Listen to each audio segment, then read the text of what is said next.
Oi, o Ciência Sul está começando agora. Hoje vamos falar de um assunto que divide opiniões e como divide.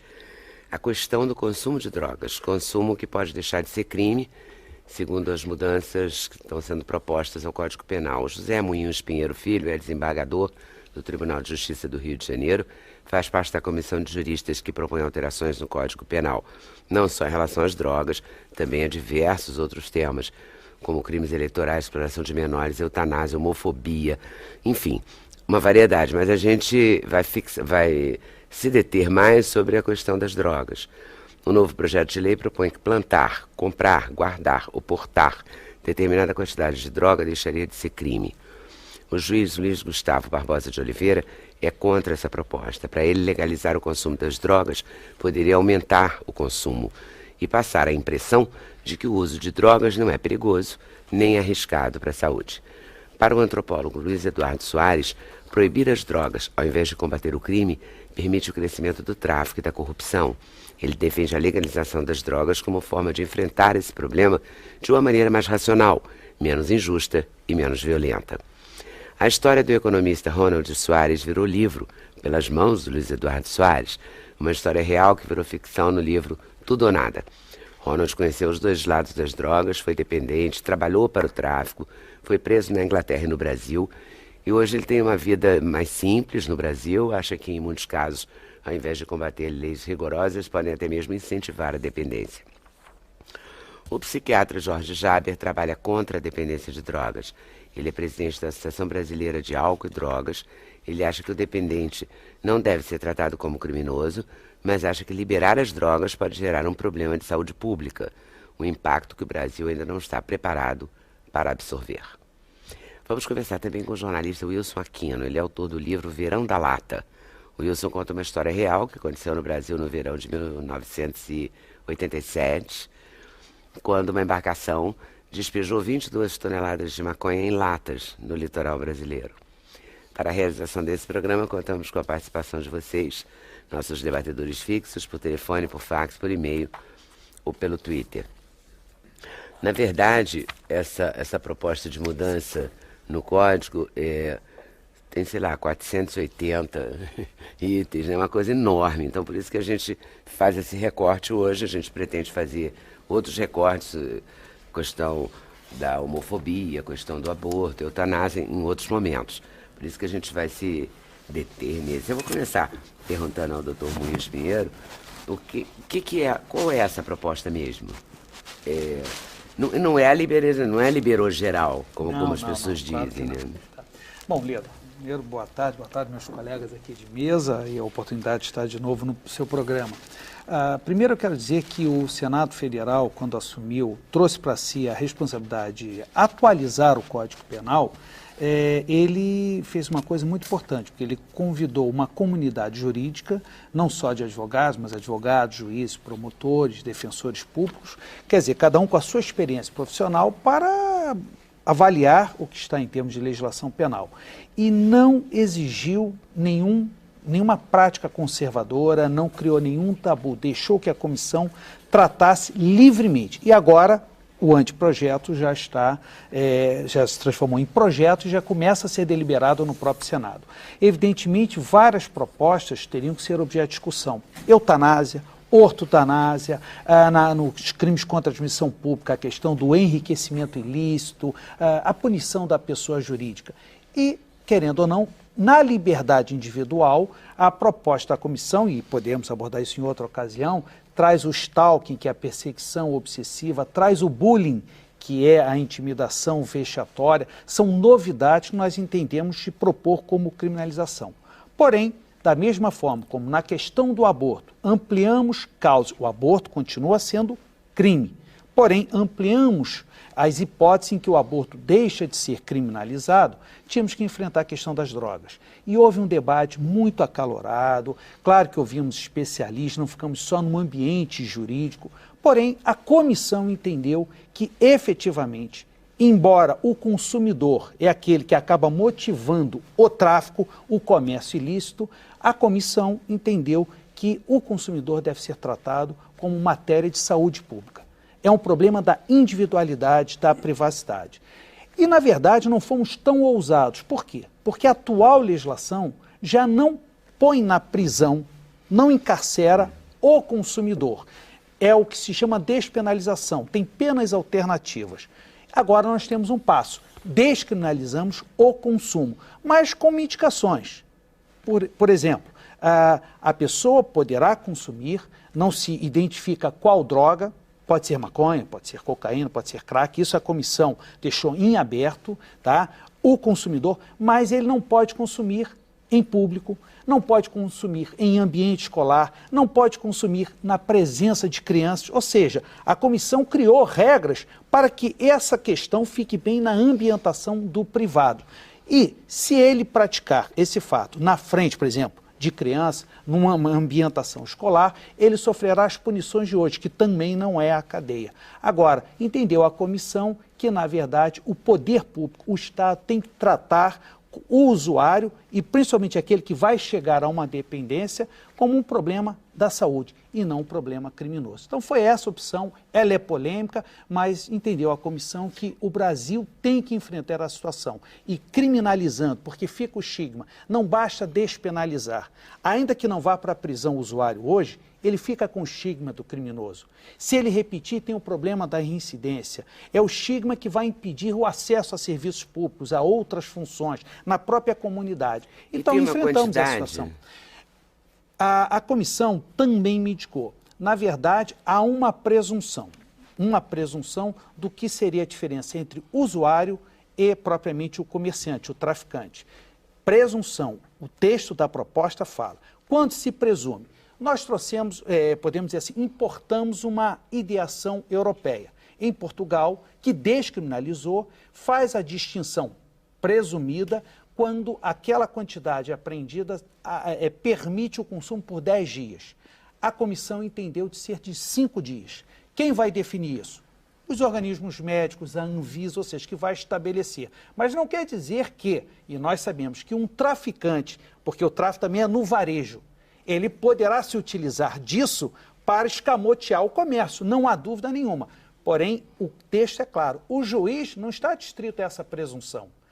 Pelo local em que estiver sendo esse suposto consumo, pelas condições, pela quantidade, pela natureza, pela divergência, ele poderá considerar o comércio e não o uso. Ou seja, é o caso concreto. E aí é a liberdade do magistrado no caso concreto. Luiz Eduardo Soares, você defende a descriminalização, é isso? A legalização, eu sou ainda mais radical. Mas, em primeiro lugar, eu queria lhe agradecer o convite, é um privilégio estar aqui novamente com você, com os companheiros de mesa, e eu acho que seu programa de fato é um exemplo e é um sintoma do momento democrático do Brasil contemporâneo. Com todos os problemas que nós temos avançado no respeito à diversidade, à pluralidade e à seriedade com que você trata essas divergências, o fato de estarmos todos em torno da mesa pensando de formas distintas, isso acho que é para nós todos, pelo menos para mim, muito estimulante, muito inspirador. Para a gente também, o bacana é esse. Há 30 anos não era possível. Eu escrevi sobre esse tema há 30 anos e as pessoas que liam, eu digo, fora o campo mais específico dos especialistas, se chocavam, se horrorizavam, simplesmente porque nós nos debruçávamos sobre o tema das drogas com uma perspectiva um pouco heterodoxa. Isso já sugeriria que nós talvez fôssemos favoráveis às drogas ou fizéssemos apologias, etc. Havia uma resistência muito grande. Hoje o debate está posto, está aberto, as posições são distintas e nós estamos aprendendo, eu acho, uns com os outros. Eu tenho certamente muito a aprender com aqueles que estão aqui, que divergem de mim. Eu procuro aproveitar com toda humildade. E também queria cumprimentar o doutor Muniz Pinheiro, porque esse trabalho que está sendo feito é muito importante. Eu acho que nós vamos ter um avanço, mesmo com as divergências. Eu não nego que nós estejamos diante de um avanço e o papel dessa comissão pode ser, de fato, um marco. Eu vejo assim.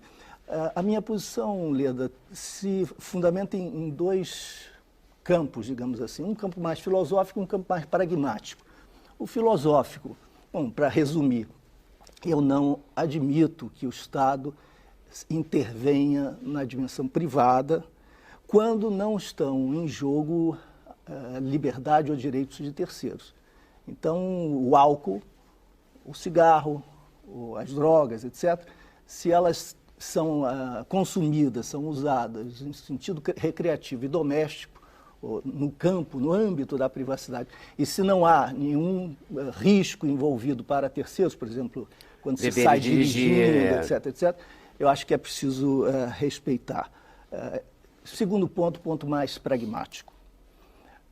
Se fosse possível evitar o acesso às drogas, se materialmente, fora do totalitarismo, numa democracia, fosse possível fazê-lo, eu acho que essa seria realmente uma discussão importante, porque nós preferiríamos que não houvesse drogas, nem consumo de droas. Seria mais confortável. Seria melhor para todos, para a saúde, para o bem-estar, para o respeito às relações interpessoais, etc. No entanto, essa não é a realidade. Nenhum país do mundo, a despeito das centenas de bilhões de dólares envolvidos na guerra de drogas, nenhum país do mundo não totalitário conseguiu, de fato, impedir o acesso às drogas. Então, a pergunta prática não é devemos ou não autorizar o acesso, ou permitir o acesso, dado que o acesso é inevitável, inexorável, mesmo quando as polícias são as melhores do mundo e os investimentos são aqueles mais exorbitantes, hiperbólicos, em escalas de fato superiores.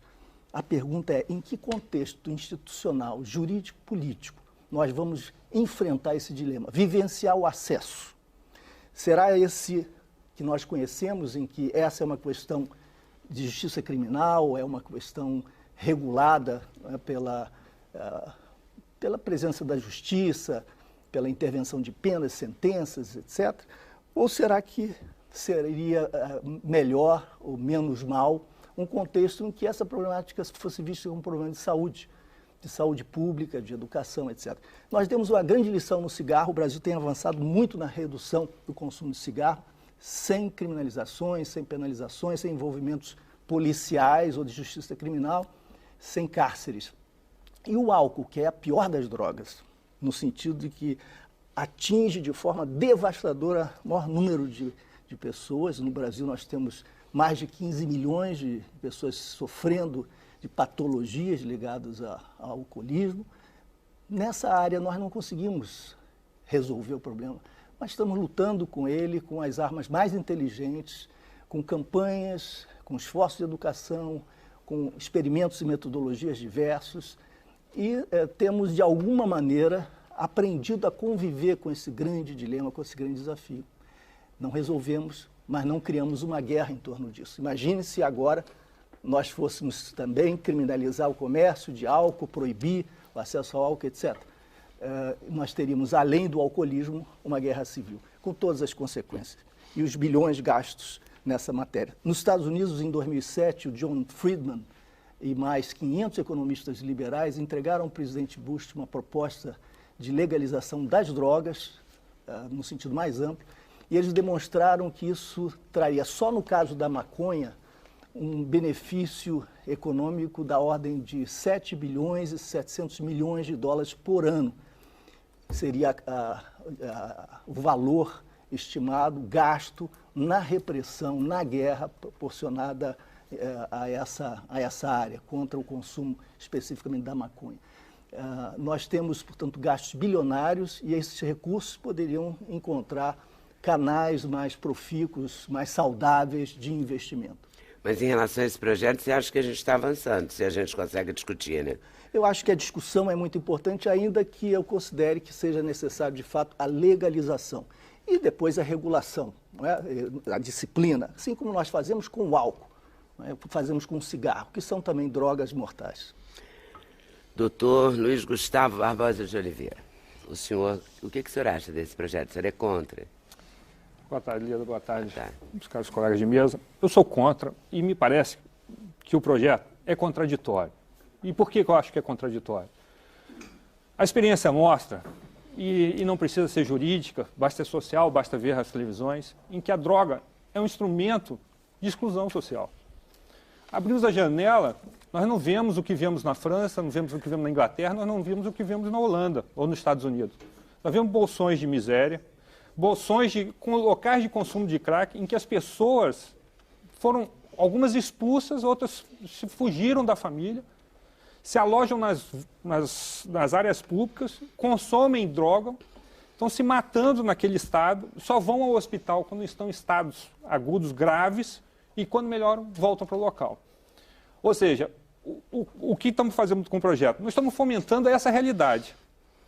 O Estado brasileiro, ainda o governo não conseguiu resolver a questão, por exemplo, das cracolândias, no Rio, São Paulo, Distrito Federal, Brasil afora. Nós vamos alavancar essa realidade sem termos a menor condição de tratar essa realidade. Nós não temos uma legislação que obrigue alguém a fazer tratamento. É uma questão de saúde? É indubitável, todos nós sabemos disso. Mas a que título? O doutor Luiz Eduardo estava mencionando a questão do Estado intervir na questão particular, em que ele acha que não deve, não é possível, não seria correto. Nós temos que ter em mente que a questão do uso de droga, como o tráfico de drogas, ele não objetiva o indivíduo em si. O Estado não está preocupado comigo, com o João, com a Maria. O Estado está preocupado com a comunidade inteira, o que cada um de nós representamos para um todo. O nosso papel social, a nossa participação, o que nós temos que contribuir para a melhoria de uma realidade pré-existente. Nós nos reunimos, nos formamos uma comunidade, estabelecemos regras, porque nós temos um objetivo de, ao nascer, receber o Estado numa situação e se galgar numa melhoria. Qual é essa melhoria? De igualdade, de qualidade de vida, de um serviço de saúde igualitário, de habitação, de segurança, de condições favoráveis. Na medida em que desgarramos uma parcela disso, todo o restante será obrigado a carregar todos aqueles que ficaram para trás. Portanto, a proposta do doutor Luiz Eduardo, de que ele é favorável, você veja... Não, ele é favorável à legalização. À legalização. Quando eu pergunto ao senhor assim, se o senhor discorda desse projeto que está em Sim, discussão no Senado, o que o senhor propõe? Que a gente deixe como está?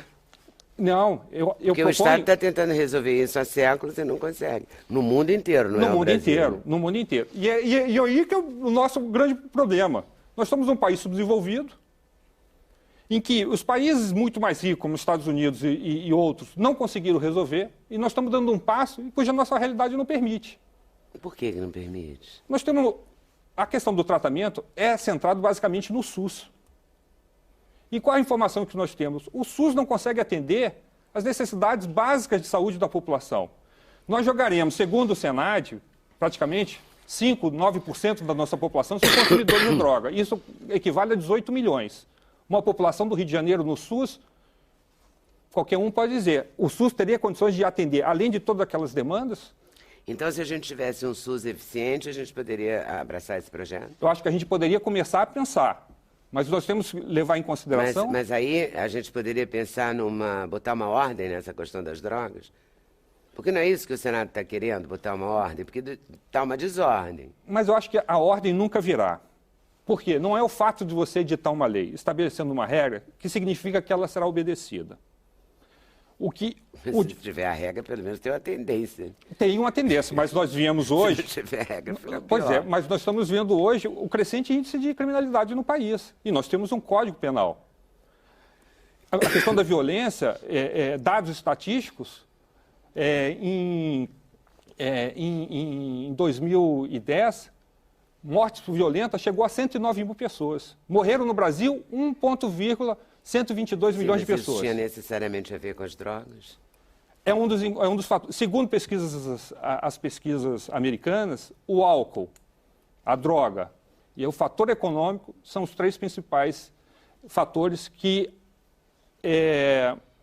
fomentam ou contribuem para essa realidade. Como a gente falou da saúde, vou ouvir o doutor Jorge Jaber. Volta aí já já. O senhor que é um psiquiatra, que é um presidente da Associação Brasileira de Álcool e Drogas, que é um estudioso dessa matéria, né? Sobretudo do álcool, né? Essa questão, como é que o senhor vê essa proposta levada ao Senado? Eu me lembro bem que havia, no período, o Dr. Luiz Eduardo ocupava uma posição de destaque aqui no país, uma preocupação muito grande quanto à questão da segurança. Eu não tenho uma educação suficiente para discutir esse tema da segurança. Por isso, eu acho importante que hajam outros parceiros nesse debate. Mas, sob o ponto de vista de saúde pública, eu acredito que nesse instante, nós enfrentaríamos uma situação muito perigosa. Há um aumento significativo do número de dependentes químicos. Isso está se manifestando em idades cada vez mais precoces e é assustador, assim como não tem vaga nem em clínica privada, que não há vaga. Assim, tem filas de pessoas aguardando vaga. Então, na minha maneira de ver, talvez fosse necessário fazer como está acontecendo aqui no Rio de Janeiro, por exemplo, em relação ao trânsito. As obras das vias públicas atrapalham muito o trânsito. Mas nós temos a esperança de que isso vá, em algum espaço de tempo, trazer um benefício para o trânsito. Então, talvez fosse um momento de sermos mais repressivos, talvez, para nos prepararmos para algum momento em que essa discussão alcance, por exemplo, os partidos políticos. Porque essa discussão ela tem que alcançar os partidos políticos. Vai alcançar quando chegar no Senado, né? O que estão lá, não são os partidos políticos? Mas não há, não há uma manifestação clara. Eu queria só esclarecer uma coisa. O senhor acredita, então, que uma vez, digamos que esse projeto fosse aprovado, as pessoas consumiriam mais? Quer dizer, o senhor acha verdadeiramente, sinceramente, eu estou fazendo um advogado do diabo, tá? O senhor acredita sinceramente que a maconha é proibida? Aí a pessoa não fuma maconha. Mas se a maconha puder fumar, sei lá, quantos pacotinhos que a pessoa pode comprar? O suficiente para 5 dias. Ela compra um pacotinho para 5 dias. Aí, como ela pode comprar oficialmente o pacotinho para 5 dias, ela vai fumar mais? O senhor acredita sinceramente nisso? Uma pessoa que nunca fumou vai começar a fumar só porque a lei permitiu? Eu acredito que, não havendo repressão, haverá maior tendência ao consumo. Eu tenho até um exemplo prático. Eu acredito. Eu ouvi outro dia uma testemunha, um processo, na verdade 2.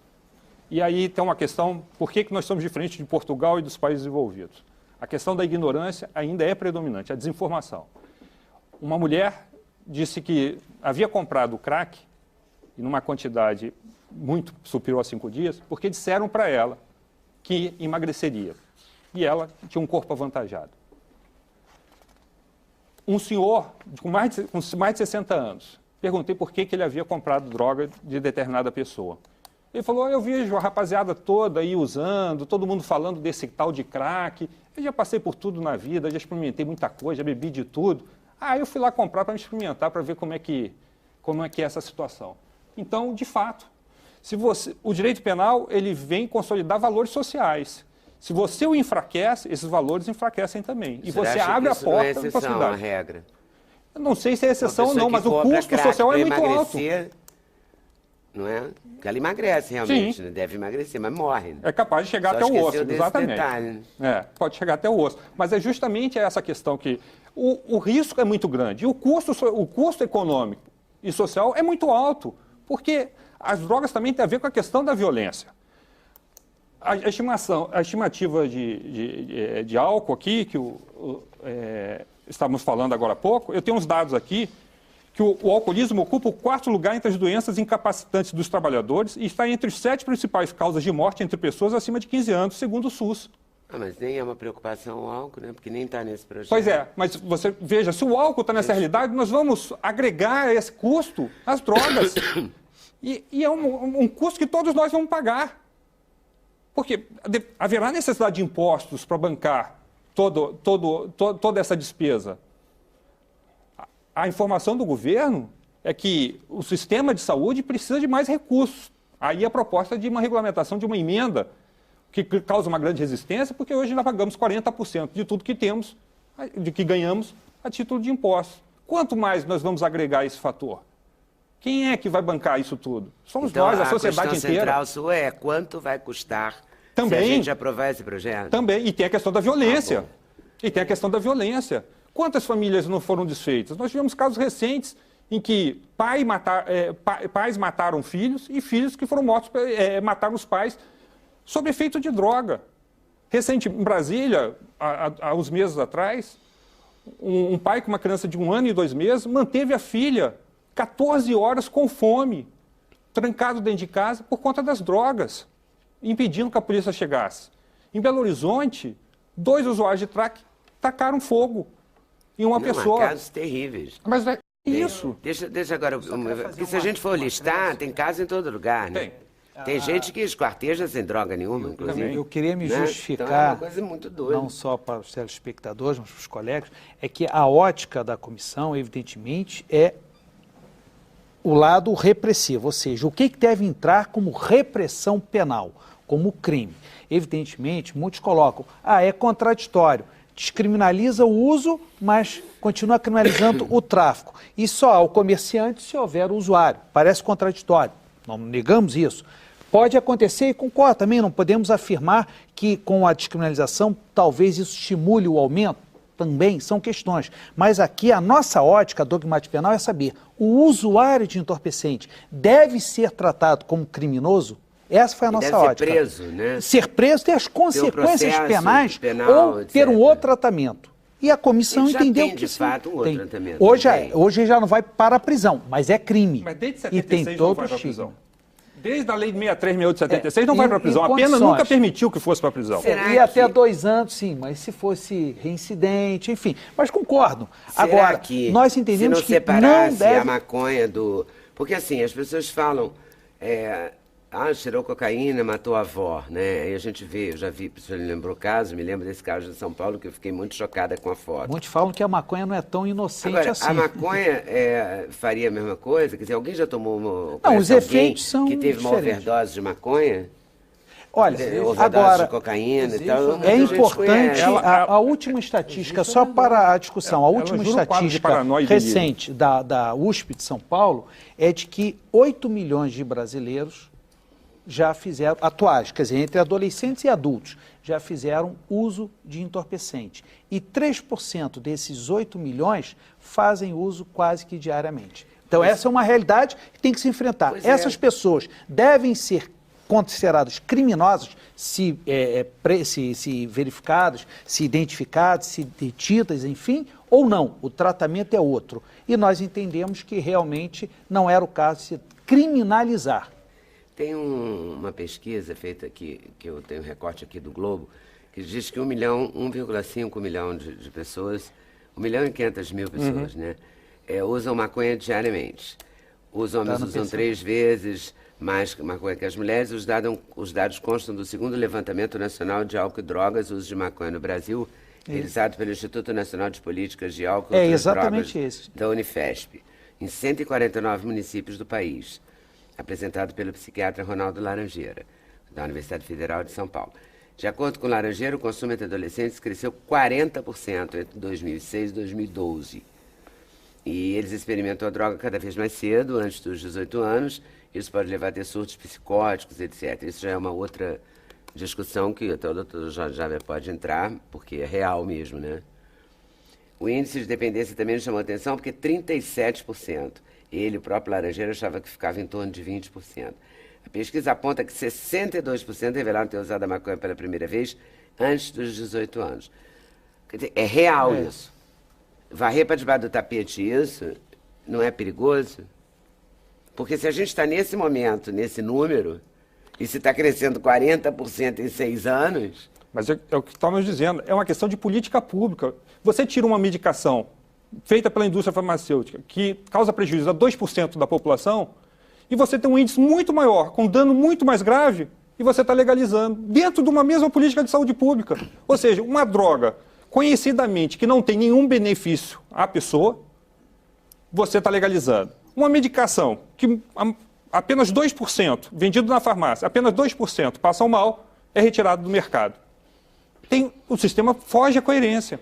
Mas a gente tem que discutir isso. Quer dizer, a sociedade também não pode ficar fingindo que não está acontecendo nada com esses números, você não acha? Sem Porque dúvida. é tão assustador isso. Por exemplo, Mas nós não estamos tratando isso, nós estamos agregando só. Que compra na farmácia. Como é que é na Holanda? Ainda é... Ainda tem uma Amsterdã. restrição, Como é Amsterdã, Ronald, que já morou no mundo inteiro? Diga aí. Você pode comprar no coffee shop. Pode fumar no coffee shop. Tem que ter tem que ter alguma saída. Não pode falar, não, eu sou contra. Porque contra todo mundo só que não sai do lugar se ser contra. É isso que me agonia, entendeu? Quando eu vejo uma discussão... Agora é uma posição extremada do Uruguai, né? Que é uma situação, não sei se é a melhor, mas chegou ao ponto de o próprio poder público, o Estado, assumir, vamos dizer assim, a comercialização. Claro que restrito, com o cadastramento, mas o próprio Estado é que venderá a maconha. Venderá sob cadastro, quer dizer, chega ao extremo e já está no parlamento. Eu não sei como é que está a votação. É uma posição extremada. No Uruguai, como na Suíça. Na Suíça é muito mais amplo do que o Uruguai. Vamos ver objetivamente o que é que a legalização provoca em termos de consumo, ampliação do consumo. A ideia que nós fazemos é o seguinte: hoje há a proibição. Vamos legalizar? Vai haver uma tsunami de corrida para as drogas. Será? Errado. Hoje o tsunami está aí. Hoje os números indicam que há um consumo amplo, quase geral e irrestrito em qualquer rua do país. E não é só o problema brasileiro, porque as nossas polícias são ruins. Não, em absoluto. Nos Estados Unidos, em todos os países que se empenharam na tal guerra às drogas, o fracasso dessa política é ostensivo, é evidente, é reconhecido por todos os oficiais e agentes que se dedicaram a essa missão. Eles sabem disso nos bastidores e reconhecem isso. O governo norte-americano sabe disso nos bastidores e reconhece, mas isso se transformou num issue, numa questão política difícil de lidar em função dos mitos todos. Vamos verificar então o seguinte: hoje o acesso existe, é amplo e se dá no mundo democrático. O que aconteceu com a legalização? Houve, segundo os dados, assim que houve a legalização com disciplina, com controle, etc., falando especificamente da maconha, na Holanda, nós tivemos um aumento de consumo da ordem de 1,8%. No mesmo ano, se nós acompanharmos Inglaterra, Bélgica, Alemanha e França, sobre os quais há dados escolhidos com as mesmas metodologias, nós tivemos em todos eles aumentos ou de 1,4%, 1,5% ou de 2,4%, 2,6%, mostrando inclusive que no caso da Inglaterra e da Bélgica, a taxa relativamente ou seja, aumentou mais onde era aumentou mais. Proibido, a Suíça é um grande caso que está sendo discutido em todo o mundo, porque a Suíça de fato legalizou a partir de disciplina. Portugal mais especificamente com a maconha, mas na Suíça, com a abertura muito mais ampla, não houve crescimento. E mais, houve redução das mortes provocadas por abuso de consumo. Por quê?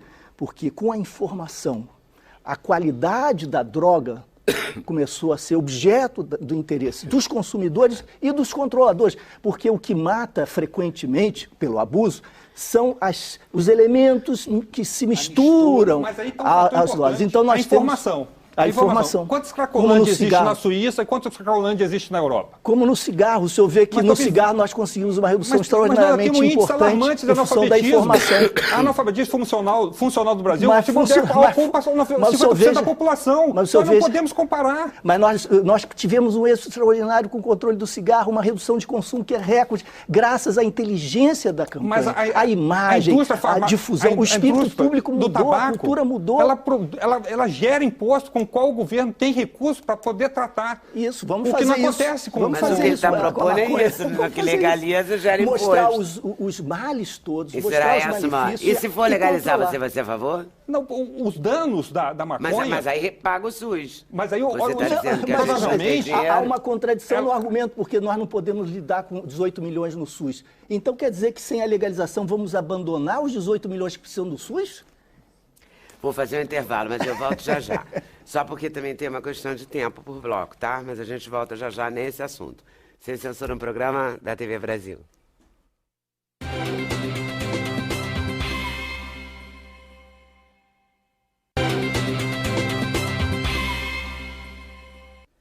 A gente volta à discussão e eu queria introduzir a discussão o Ronald Soares, porque o Ronald é o personagem do livro. O Luiz Eduardo, inclusive, veio aqui, que foi aqui que surgiu essa ideia desse programa de hoje, que eu perguntei ele, você viria no programa para a gente discutir essa questão? E o Eduardo Barreto, nosso produtor, fez uma mesa muito legal, né? Tá de sim. parabéns, Eduardo, produziu bacana. O Luiz Eduardo Soares escreveu Tudo ou Nada, que é a história de um brasileiro preso em Londres por associação ao tráfico com 2 toneladas. Uma coisa básica de cocaína, né? 2 toneladas. Ô, Ronald, a gente olhando assim pra você, nem imagina, né? Boa Não é tarde, não? Veda. Tudo bem? 2 Tudo bem? toneladas, não dá um susto? A gente aqui falando de um vasinho de maconha, de uns 5 gramas, sei lá quanto, né? Pra Cara, 5 2 dias, toneladas. Consumo para 5 sério? dias. Era para 5 dias. Era para 5 dias. Para 14 países. Era barra, você foi firme nisso aí, foi fundo, né? Eu fui fundo, eu assumo todo o erro que eu fiz. Eu participei dos 2 lados dessa conversa e fundo nos 2 lados dessa conversa, tanto na parte de tratamento quanto na parte do tráfico. Você ficou preso. Eu fiquei preso na Inglaterra, fiquei preso no Brasil.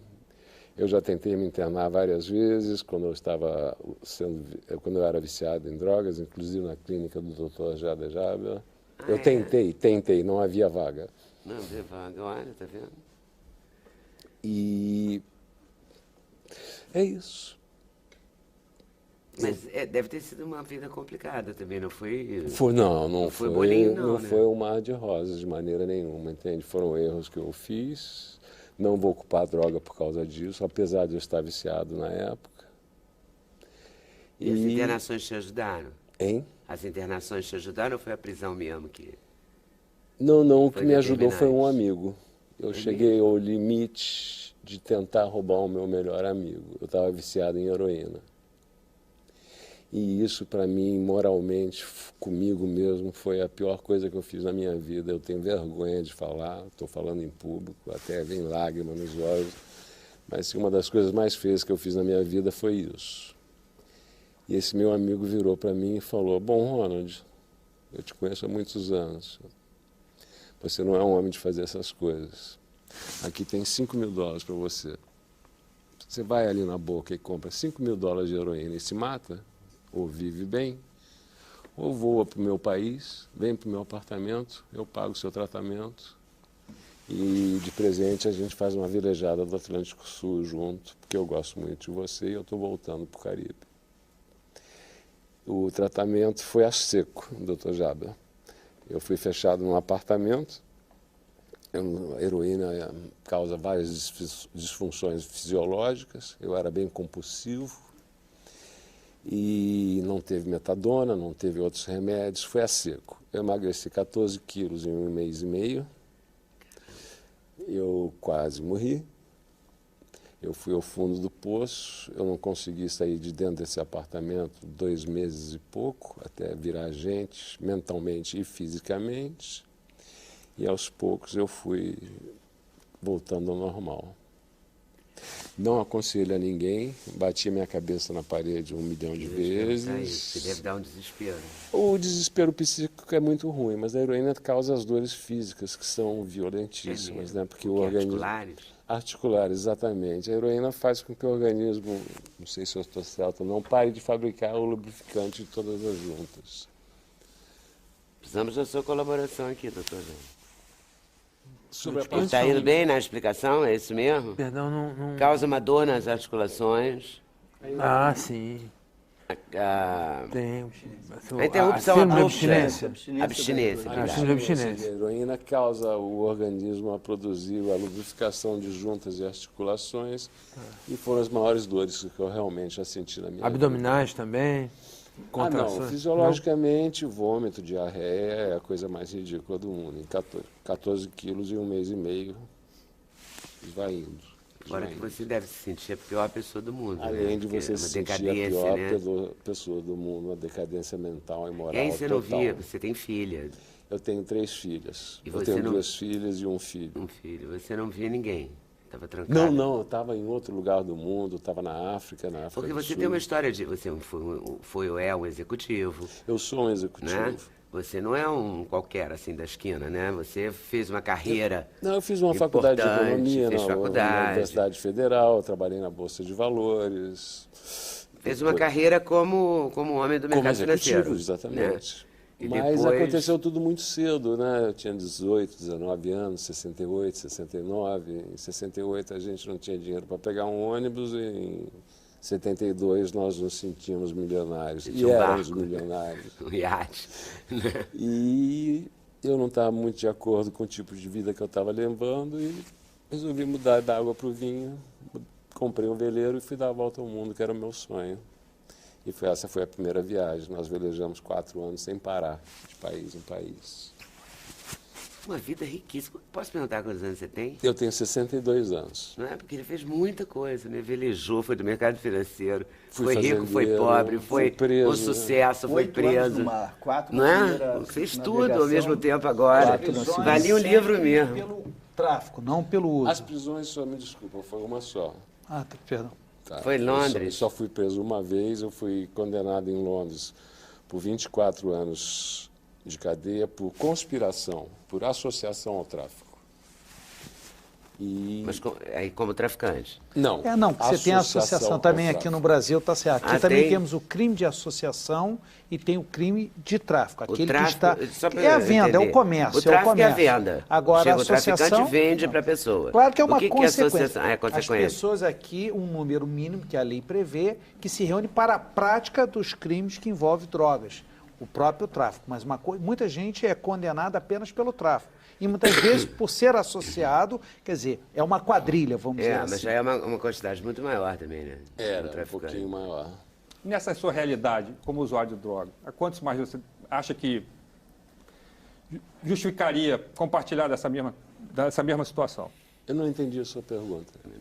Você passou por uma experiência ruim, não só pela questão da conspiração, mas pela sua condição de usuário de droga. Certo. Você acha que é razoável contribuir de alguma forma para que outros passem por essa mesma situação? Contribuir de alguma forma para que outros passem a mesma... Você é a favor ou contra a liberação? Eu sou totalmente a favor da liberação e da legalização. Você acha que dentro dessa realidade nossa, quantos amigos iguais você teve, outros terão para poder ajudar? Eu acho que cada um que fala alguma coisa sobre o assunto já está ajudando. E aquilo que nós estávamos conversando em off, eu não acredito que a repressão e o dinheiro gasto vá ser maior do que o que está sendo gasto e não está resolvendo. Eu fiz até um paralelo esse fim de semana, foi sem querer, eu estava estudando história com a minha filha mais nova. E ela estava na Guerra dos 100 anos. E eu, sem querer, a cabeça foi, quando é que foi a proibição nos Estados Unidos? Início do século passado. Nós estamos numa nova guerra dos 100 anos, nas quais nós estamos perdendo todo ano. Há 100 anos que nós perdemos essa guerra, no mínimo, porque nós não estamos ganhando. O consumo aumentou, a produção aumentou e a criminalidade aumentou. As vagas de presídio também não aumentaram. Mas quem poderia dar a certeza de que, com essa outra realidade, esses números não seriam maiores? A certeza que nós já temos que 100 anos não funcionou. Olha, a China passou Eu acho por uma que depois coisa... de tentar 100 anos, já está na hora de tentar alguma coisa diferente. A China passou por uma situação chamada Guerra do Ópio, em que uma das reclamações do ministro, que levou inclusive a intervenção, a guerra com a Inglaterra e depois com a França, era justamente ao imperador. O consumo do ópio em nosso país está acabando com nossos exércitos. O custo, já nós não teremos dinheiro para pagar as fardas, as armas, sequer para alimentar o nosso povo. Até quando você manterá essa situação? Foi quando o imperador bateu o pé contra a venda do ópio pelos ingleses comprados da Índia. Né? Por conta daquilo, você veja, uma realidade já em 1842. Bom, pulando aqui para 2012, desculpa, me conta uma coisa, você tem 3 filhos. Tenho. Né? Você contou para eles a sua história. Lógico. Não é? Claro, tem um livro, eles devem ter dado lançamento, você não me parece uma pessoa que esconderia isso. De maneira nenhuma, de ninguém. Como é que você se relaciona com ele nesse sentido? Super bem. Super Você bem, diz, não, totalmente aberto. Nunca. Você explica, olha, para mim não fez bem, não foi legal para mim, eu sofri Eu não quando preciso deixei. explicar, eles têm uma Já leram o amostra, livro. eles já leram o livro, você entende? E a minha explicação vai ser no momento, minha filha tem 35, meu filho tem 22 e a outra tem 19. Essa de 35 acompanhou mais, deve ter sofrido Essa mais. de 35 foi a responsável por me trazer de volta para terminar a minha prisão pena. aqui. Ela Você largou pode o ser emprego transferido? dela. Eu fui o primeiro brasileiro a ser Expatriado? extraditado. Extradição. Você cumpriu quanto de pena? E eu cumpri 12 anos, eu cumpri 50% da minha pena como manda a lei. Eu cumpri 8 anos nos Estados Unidos, na Inglaterra, e 4 anos 4 aqui. anos no Brasil. E aí quando você saiu, estava zerado. Quer dizer, cumpriu os 12 Legalmente? anos. É. A minha sentença está extinta. Cumpriu a outra parte em liberdade, né? Deve ter sido o livramento, né? Eu cumpri 2 anos em semiaberto. Foi progredindo, Fui depois teve o progredindo. livramento, pode ter tido o indulto. Agora, detalhe, eu não me lembro se na Inglaterra a pena foi condenada a 24 anos. Aliás, parabéns pela coragem de se expor e bater, isso é fundamental. Aqui no Brasil, a pena máxima para a associação é 10 anos, associação para o tráfico. Lá você 24. foi condenado a 24 anos. 24 anos. Mesmo que fossem toneladas, a pena máxima aqui para a associação. E o seria juiz 10 ainda anos. me fez uma surpresinha na hora da condenação. Eu ia lhe condenar a uma pena muito grande, mas pela sua idade, por você ser estrangeiro, eu vou lhe condenar só a 24 anos. Só? Uau. Não, é uma legislação muito mais rigorosa. Isso a gente tem que reconhecer. Eu não uso droga desde 96. Eu fui preso em 99. Ah, então você estava em abstinência. Totalmente E limpo. como é que foi esse momento para você? Da Assim, prisão? nesse momento, diante de um juiz lhe dando 24 anos. Como é que foi isso para você, assim, naquele instante? Nós precisamos conversar um pouquinho mais, mas foi maravilhoso porque o meu julgamento foi o maior julgamento da história criminal da Inglaterra. Foram 14 meses de julgamento. Eu passei 36 dias dando depoimento diário, de manhã a de tarde. Eu fui privado de sono, os ingleses eles são muito corretos, eu nunca levei um tapa ou uma palavra grosseira ou uma palavra mais alta, mas a tortura mental é violenta. Então, quando eu entrei no julgamento, eles usando um artifício de security, que quando fala security, vale tudo. Eu era observado de 40 em 40 minutos, isso normalmente. Durante 5 anos eu tenho minha vida escrita de 40 em 40 minutos. Eu tinha 2 oficiais especiais olhando para mim, está olhando para a parede, está no banheiro, está chorando, está lendo um livro, está pensando, está deitado, está em pé. E quando começou o julgamento, eu tinha conseguido me livrar do grupo, porque quando você entra com 15 pessoas para ser julgado, ainda mais muitos estrangeiros, você está automaticamente condenado. Eu tinha conseguido separar, a sala que eu ia ser julgado entrou em pintura, por um acaso, e por um acaso os outros iam ser julgados daqui a 4 meses, então por um acaso eles me trouxeram de volta. E no momento que eu comecei a dar o meu depoimento, eles me puseram no suicide watch. Ah, nós achamos que ele vai tentar se matar. Então não precisava ser 40 minutos. Podia ser a qualquer hora. Então, de noite, eu era um preso solitário. Eu não estava em solitária. Eu estava em solitário porque não existia outro preso do risco que eu tinha. Eu era o prisioneiro mais perigoso da Inglaterra, em 70 mil, de uma tripulação de 70 mil pessoas. Cuidado com a sua mão, que senão você tapa o microfone. Desculpa. Tá. E eu fiquei preso 2 anos sozinho. Mas para você ficar solitário, você tem que cometer alguma indisciplina, e eu era o preso mais bem comportado da cadeia. Mas eu estava solitário por não ter outro. Bom, mas só para resumir, quando começou o julgamento, eles começaram, me puseram no suicide watch, então era de 10 em 10 minutos, 15 em 15 minutos. Acendia minha luz, apagava, abria a portinha e fechava. Só aquilo te acorda. E no dia seguinte eu tive o julgamento.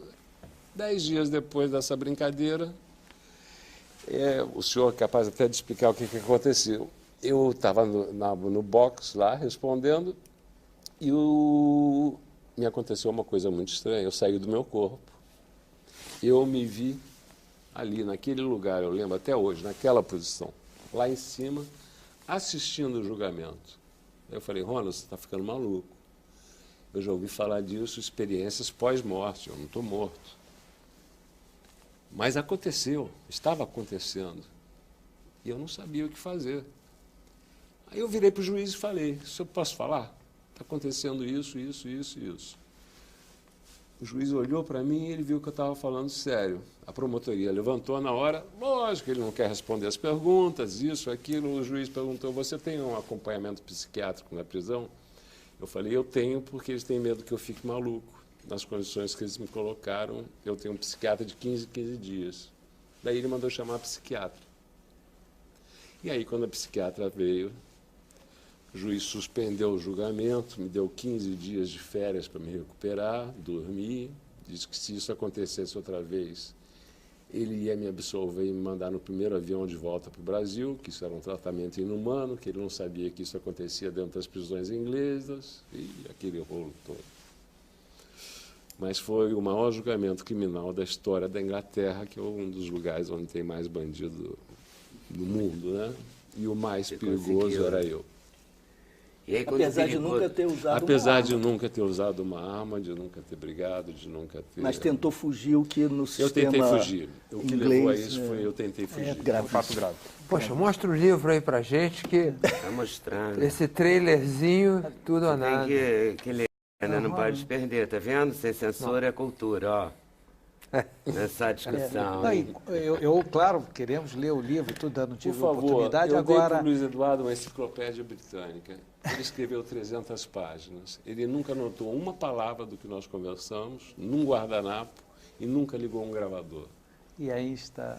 E eu só vi o livro pronto. Eu não quis ver o livro antes, porque senão ia dar palpite, isso é lógico. Claro, não ia Agora, aguentar. para entendermos que nós estamos falando de criminalização do usuário, pelo menos, que é o projeto, o debate todo. Mas é que ele era usuário Você também. foi muito usuário ou foi direto para o tráfico? O que aconteceu na sua história? A minha história é como qualquer, não estou exagerando, como a maioria da Zona Sul do Rio de Janeiro. Sempre fumei maconha quando era adolescente, estudei no Pedro II, entrei na faculdade, passei por todas as drogas e não usava droga nenhuma desde 96. E eu fui viciado em heroína, que não tinha no Brasil. E na prisão, a única droga que tinha lá dentro era a heroína. Dos dois lados da minha porta tinha heroína, em frente tinha heroína. Por quê? Isso é outra coisa, a lei. Você fala lei, repressão de lei. Vou te dar um exemplo da lei inglesa. Entram garotos de 18, 19 anos que foram presos por causa de um baseado ou de um haxixe, fumando. Você é obrigado a fazer um exame de urina mensalmente para saber se está usando droga dentro da cadeia. A maconha fica no sangue, na urina, 30 dias, ou no sangue. E a heroína e a cocaína saem em 4.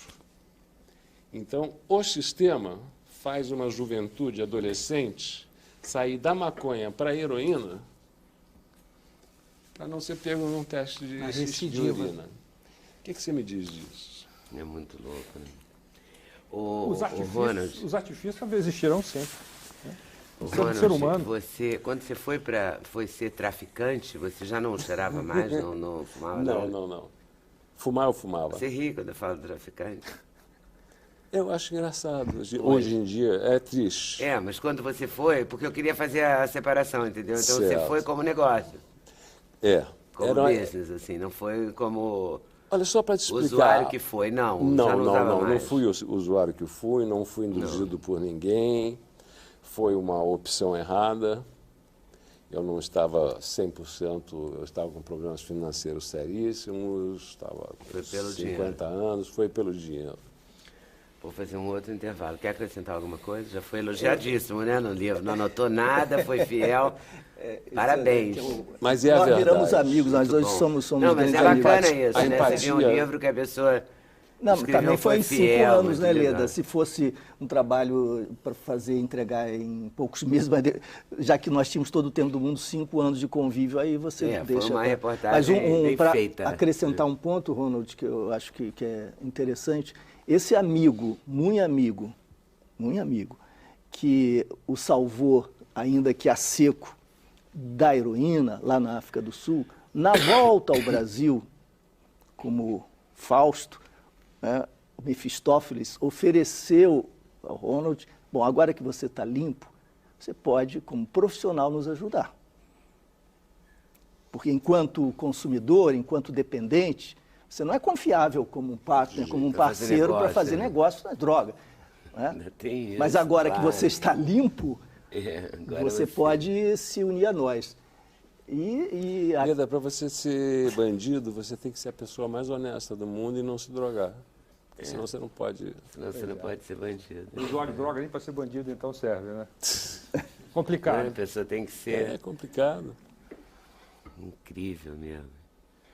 Essa deve ter sido também um momento difícil. Esse deve ter sido, né? Dizer não para o cara que te estendeu a mão. Acabou dizendo sim. Porque é uma decepção horrorosa também, né? Na verdade, ele estava investindo no futuro dele. Né? Estava investindo no futuro dele. Isso eu falei, era um negócio. Diabólico, né? Você abraça, salva e aí entrega o inferno. Muito. É fogo. Caramba. Intervalo. Deu até um silêncio. Né? Deu um silêncio. É de cortar com a faca, né, doutor Jade? Poxa. Intervalo, a gente volta já já. Sem Censura no programa da TV Brasil.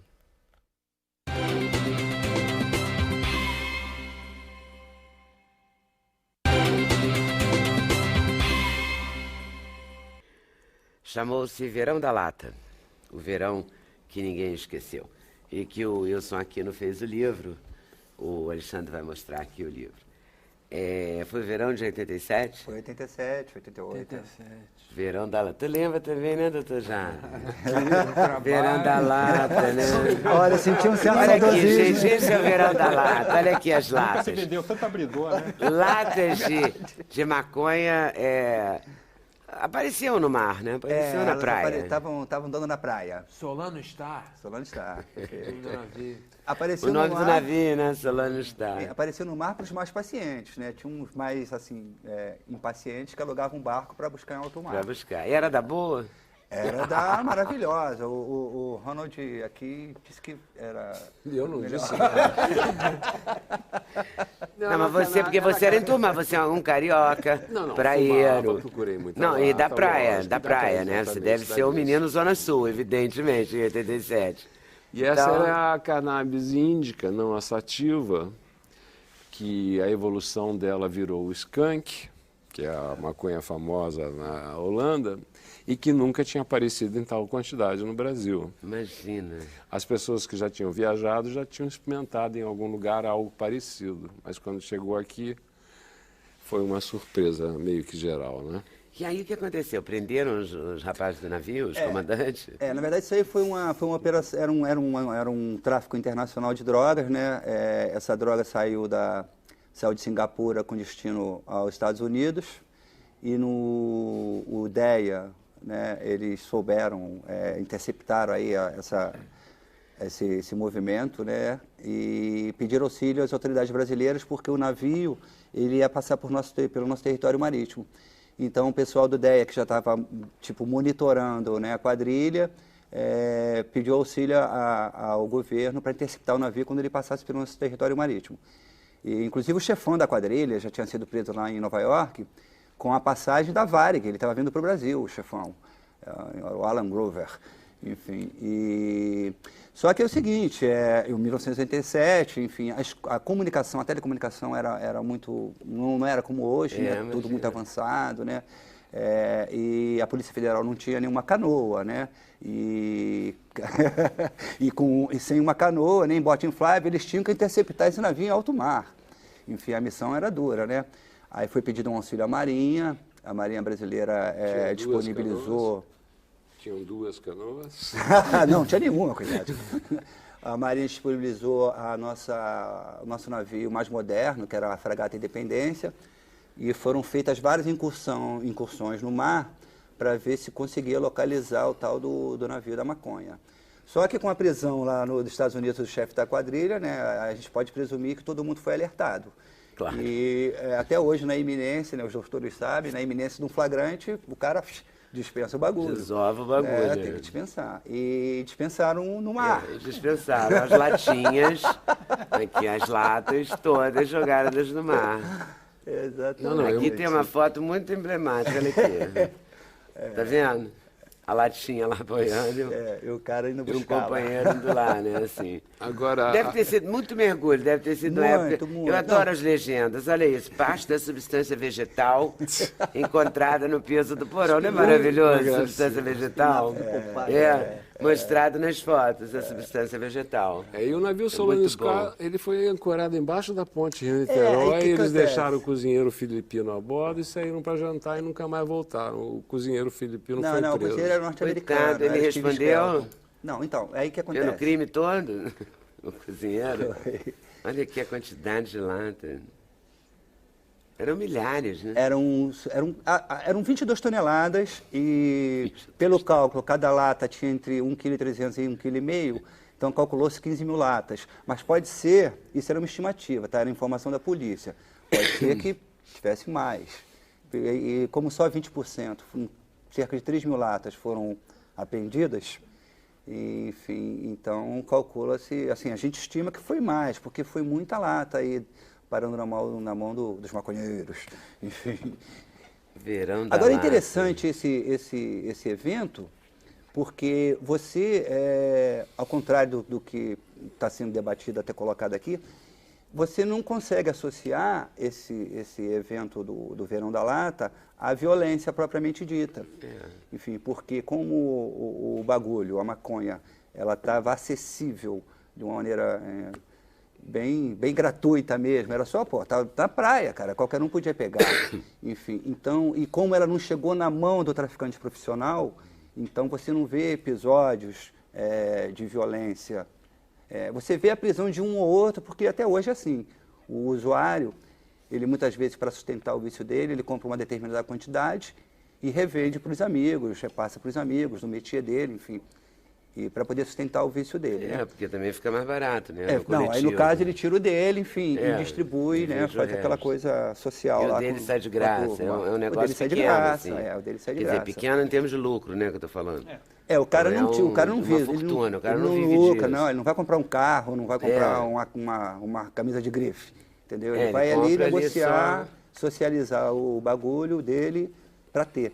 Então, como não chegou no traficante profissional essas latas, pelo menos que nós tivéssemos notícia. Talvez então, por isso não haja associação com a violência. é isso que não você tá querendo houve, então dizer. você não vê muitos danos assim à sociedade de uma Ó, o forma cozinheiro. geral. O cozinheiro, O o Steve cozinheiro que Skelton, ficou no navio da Ana coletiva dele. ó. Quem dera, coitado. Ele era norte-americano, ele foi o único, eram 7 tripulantes. Então logo eles fundearam aqui na Baía de Guanabara, 2 dias depois os outros 6 foram embora e o Stephen ficou sob a alegação de aguardar o conserto do navio, enfim. E acabou pagando o pato sozinho, porque ele acabou condenado a 20 anos de cadeia. Obviamente houve um recurso, né? Ele foi bem defendido pelo Dr. Vanderlei Rebelo, que inclusive é uma eminência aí na questão das drogas. E essa pena caiu para 1 ano, então logo ele ganhou o alvará de soltura, ó, se mudou para os Estados Unidos e ele não voltou mais. Continua lá até hoje. Que loucura. E você conta a história toda aqui com todos os alvarás. Contamos, Falou alvará a de gente soltura, mostra. eu abri, tá aqui o alvará de soltura. É porque é Aí interessante, tem tudo, Oleda. foto, mandado de prisão. É um documento mesmo. É, né? não, de uma um época. documentário impresso. Eu classifico de do- documentário impresso. É um documentário impresso, tem razão. Exatamente. Boa Porque explicação. a ideia de fazer o projeto surgiu a partir da conversa que a gente teve com pessoas mais jovens e elas pensavam que o Verão da Lata era uma lenda urbana, que não tinha existido, entendeu? Que era um folclore, Resgate. né? Porque ninguém concebia maconha dando sopa na praia, entendeu? As pessoas, não, isso é impossível, não pode. Realmente muito no estado, né? Enfim, então a gente veio desmistificar isso, aconteceu realmente o Verão da Lata. É um documento, como você falou, um documentário escrito. Existiu, é real, aconteceu. É real. Inclusive o cara foi preso, ficou lá, os outros fugiram, tem teve a traição tudo. dos companheiros, né? teve, dos coleguinhas, entre aspas. Teve tudo, né? De um crime. Não é não, Pinheiro? O Pinheiro, não é? O Principalmente que marca Pinheiro isso, hoje, né? tanto Não falar tem Moinhos, problema. tentar falar É o Moinhos, município plural. Pinheiro hoje.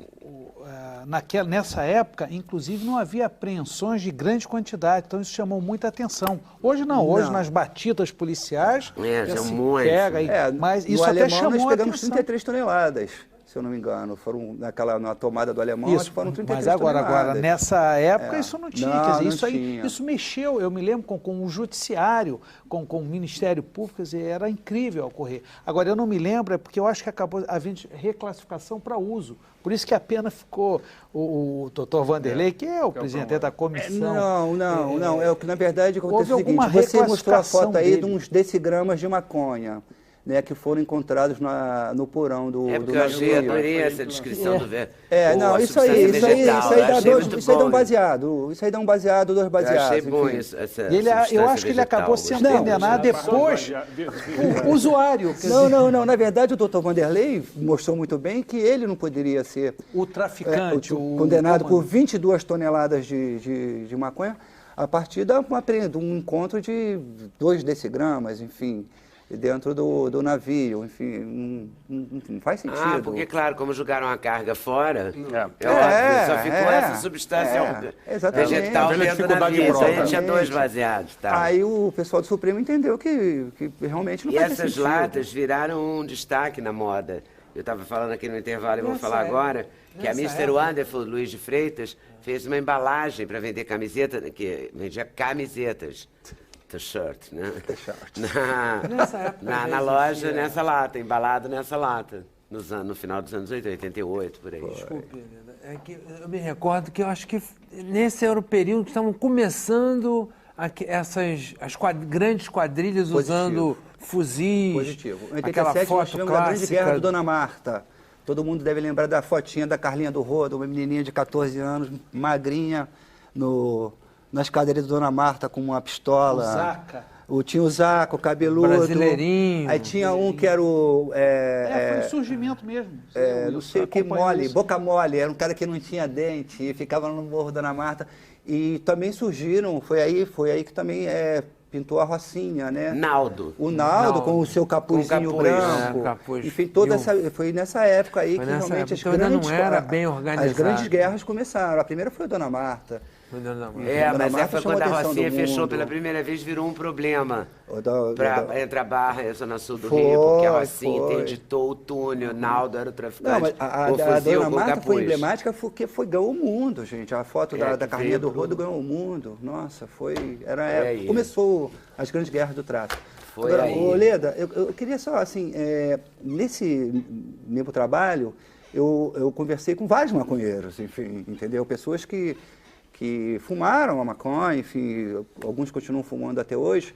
E, assim, eu acho que nesse problema, nessa questão das drogas, eu acho que está faltando, assim, as pessoas entenderem que, assim, primeiro que a maconha, ela é uma droga levinha, né? O doutor Jaber, enfim, pode falar melhor. É óbvio que ela pode ser encarada como porta de entrada para todo mundo. No intervalo, mas você quer dizer que... Assim, que não houve, assim, esse dano, as pessoas não tinham esse baixo astral que você vê no crack, etc e tal, enfim. As pessoas lidam com a droga melhor do que a gente às vezes pensa. Era menos perverso. Muito menos. Era um pouco... Tinha essa coisa de abrir a cabeça para o mundo. Havia essa ideia ligada de uma experiência de se expandir horizontes. Agora é uma coisa perversa e comercial, né? Intervalo. Agora é intervalo mesmo, mas a gente volta já já. Sem censura, o programa da TV Brasil.